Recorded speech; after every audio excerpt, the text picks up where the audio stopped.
నాకు ఒకటి అర్థం కూడా కాదు. ముఖ్యమంత్రి గారికి ఏ పని చేయనికి పైసలు లేవంట. గరీబోళ్ళకి 4,000 పెన్షన్ ఇయనికి పైసలు లేవు. ఇమాం మౌజన్లకు 10,000 రూపాయలు ఇస్తాడు, పైసలు లేవు. మా ఆడబిడ్డలకు 2,500 ఇస్తాడు, पैसे नहीं है.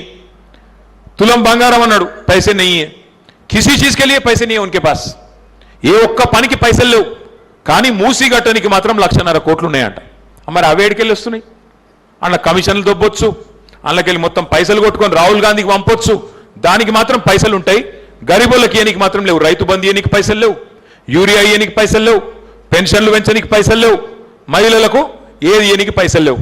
నేను ఇలా రాజేంద్ర నగర్ వేదికగా ముఖ్యమంత్రి గారికి ఒకటే చెప్తున్నా. ఇలా మీరు అంటున్నారు, నేను చూస్తా ఉన్నా.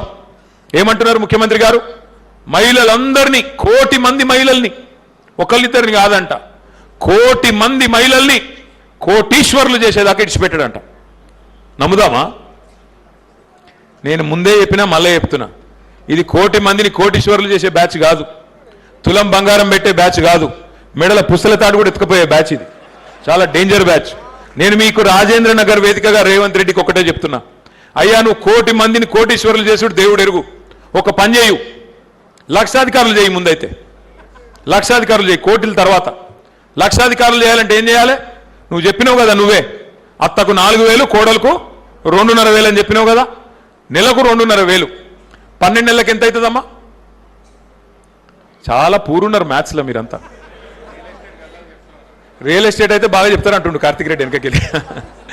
నెలకు 2,500, 12 నెలలకు 30,000, 5 ఏళ్ళకి ఎంత ఇవ్వాలి?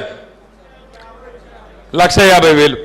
నేను ఒక్కటే అడుగుతున్నా రేవంత్ రెడ్డి గారిని, అయ్యా రేవంత్ రెడ్డి గారు, రోజు తెల్లారలేసి నన్ను తిట్టుడు, కేసీఆర్ సార్ని తిట్టుడు కాదు, నువ్వు గిన్నా మా ఆడబిడ్డలందరి ఖాతాలలో 1,67,00,000 మంది ఆడపిల్లలు ఉన్నారు ఈ రాష్ట్రంలో, పేదవాళ్ళు.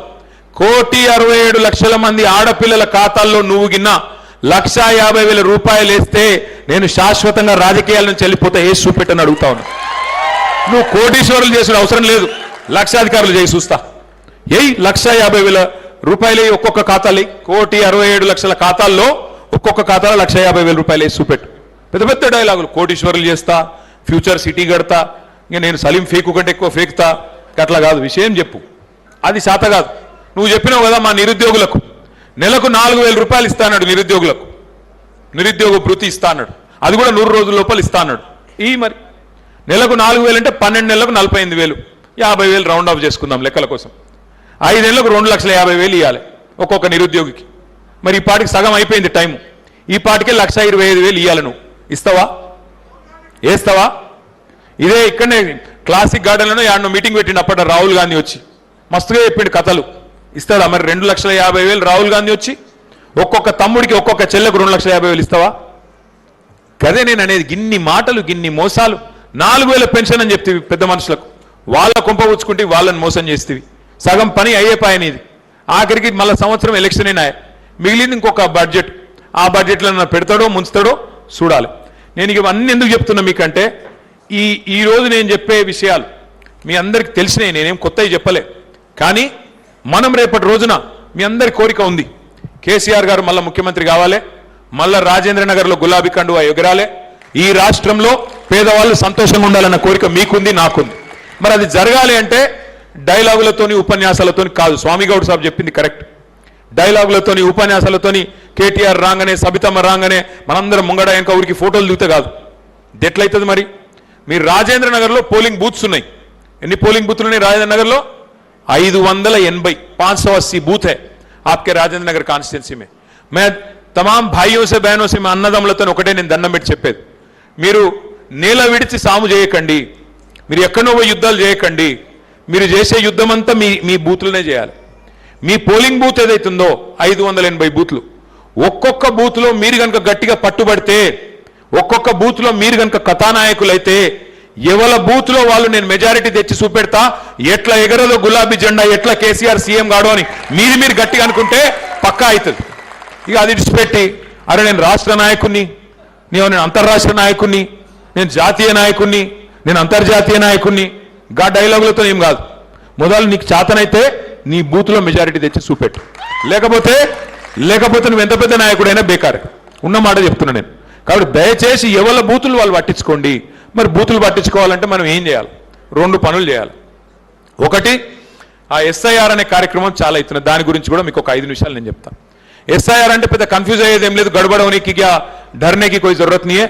अगर हम लोग होशियार है, अगर हम लोग पूरी तरह से तैयार है, कोई कुछ नहीं कर सकता आपका. हाँ, कुछ डाउट तो है, कुछ एक खौफ है कि अगर जिसके साथ बीजेपी के वोट, जिनको बीजेपी के वोट नहीं, बीजेपी पार्टी को जिसके वोट नहीं मिलेंगे उनको शायद एसआईआर में उनके वोट काट दिए जाएंगे. ఈ భయం ఒకటి ఉన్నది మనలో, భయం ఉన్నది. భయం ఏంటిది? ఓట్లు కట్ చేస్తారంట.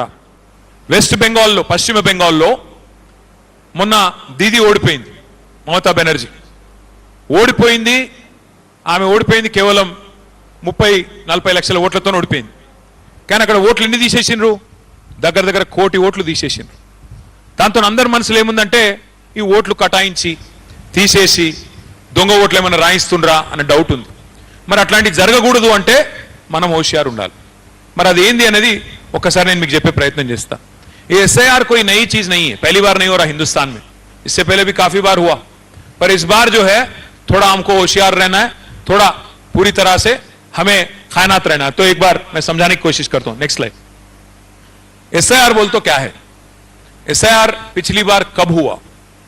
अभी तक हिंदुस्तान को आजादी मिलने के बाद స్వాతంత్రం వచ్చినాక ఈ ప్రక్రియ చాలా సార్లు జరిగింది, 13 సార్లు జరిగింది. ఈసారి జరిగేది 14వ సారి. पिछली बार कब हुआ? Last time ఎప్పుడైంది? 2002 లో అయింది, 2002 में. 2002 में तब राजेंद्र नगर कॉन्स्टिट्यूंसी नहीं था शायद, तब तेलंगाना भी नहीं था, मुत्तहिदा आंध्र प्रदेश था. ఆ రోజు 2002 ఓటర్ లిస్టు, మళ్ళా latest voter list 2025. For example, ఇప్పుడు మా సబితక్క ఉన్నది. ఇక్కడ సబితక్కకు 3 కొడుకులు, 2002 ఓటర్ లిస్టులో సబితక్క ఇంట్లో కొడుకుల పేర్లు ఓట్లలో లేవు, ఎందుకంటే అప్పుడు చిన్న పిల్లలు. మరి 2025లో ఓటర్ లిస్టులో పేర్లు వచ్చినాయి, 3 పేర్లు, కోడళ్ళ పేర్లు, అందరి పేర్లు వచ్చినాయి. ఇప్పుడు ఏం చేస్తారంటే మొదలు ఆ 2002 ఓటర్ లిస్టు, 2025 ఓటర్ లిస్టు పక్కకు పెట్టుకొని ఆఫీసర్లు, ఇది మనం చేసే పని కదా, ఆఫీసర్లు చేస్తారు. ఆఫీసర్లు అంటే వాళ్ళు బూత్ లెవెల్ ఆఫీసర్. कौन है booth level officer? Anganwadi teacher, आपके इलाके के आंगनवाड़ी टीचर जो है उन्होंने रहेंगे ज्यादातर. तो వాళ్ళు ఏం చేస్తారంటే పక్కకు పెట్టుకొని, ఓ అప్పుడు 2002 में सबिता मैडम का वोट है, 2025 के वोटर लिस्ट में 3 और नाम है. कौन है ये 3 नाम? उनके साथ जोड़ना है. अच्छा, उनके बेटे हैं, उनके साथ मैपिंग करते, फैमिली मैपिंग बोलते. तो उसको क्या करना, अपन अपने BLA जो है, మన BLAs ఉన్నారు కదా ఇక్కడ, అందరు బూత్ లెవెల్ ఏజెంట్లు ఉన్నారా? ఉంటే ఒక్కసారి చేయలావట్. మీకు అందరికి ఆ పుస్తకం ఇచ్చిరా, हैंडबुक, जरा दिखाओ भाई, छुपाओ मत, दिखाओ. है तो दिखाओ, नहीं है तो नहीं, कोई बात नहीं. कागज वो पूरा ఉన్నదా? అందరికి ఇయలేదా? చిన్నోళ్ళు చూపెట్టండి. జర్రా ఒక పని చేయండి, మంచి బ్యాగులు ఇచ్చిరా, ఆ బ్యాగులు మంచిగా పుస్తకాలు పెట్టుకోరి, తీసుకుపోయి ఇంట్లో అల్మార్లో వారేసి మళ్ళా తెరవకురి. मालूम है मेरे को अब क्या करते, ले आते घर में फेंक देते. अरे उन्होंने कुछ बोला ना आके, फेंक दे रहे भाई बोल के अंदर फेंक देते, नहीं फिर नहीं पढ़ते. जर्रा मेहरबानी करके पढ़ो, खोलो उसको, थोड़ा पढ़ो, उसमें बहुत अहम इन्फॉर्मेशन है, చాలా ఇంపార్టెంట్ ఇన్ఫర్మేషన్ ఉందన్నలా చదువురి.